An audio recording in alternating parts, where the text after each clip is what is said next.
All right. My name is Jacques Randolph. I'm a senior here at Erskine College, and my degree is business administration with a minor in IT. And for this course, Christian leadership in business, it applies a lot to what my major is, and just like from the leadership aspect of it, being a leader, you gotta be able to guide people, you gotta be able to lead things, you gotta be in control of a lot of people, or just like it could be one person, it could be two, it could be 100 people, and you gotta be a good leader in order to get everyone that you want to follow you and get like basically under your command and get them to do what you need them to do. You got to be a good leader, and there's like many ways to go about doing that. You could be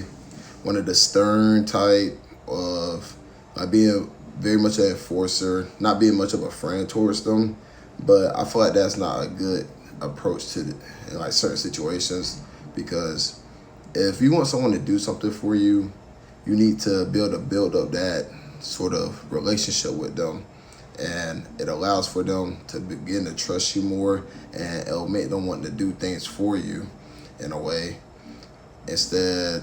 if you're just beating down on them, just breathing down their neck for every little thing, it can like create basically a drift between you and the people that you have like under like your command or so, in a sense, and that can kind of cause a strain on relationships and everything. So when it comes to like being a leader, because I play football here and I'm one of the captains and the leaders of our team, and for my position group, like I know how the people at my position, how they respond to like certain criticism, or whenever you're giving them praise for whatever they do right.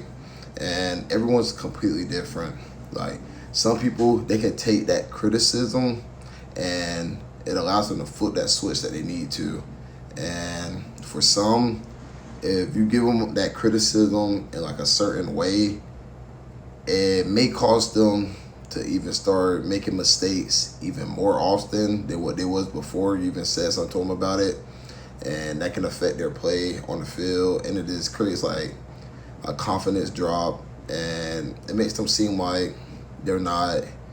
good enough, or they're not worthy enough to be out there playing, and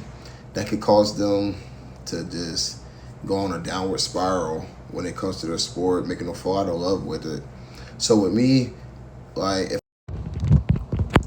me being a leader, I did try to approach it like how I would want to be approached. And I know everyone responds differently to it, but I try to be stern, but at the same time, I'm pointing out what they did good. And I'm just like, hey man, I know you can do better than what you're putting out right now. And I know what you're capable of doing. So,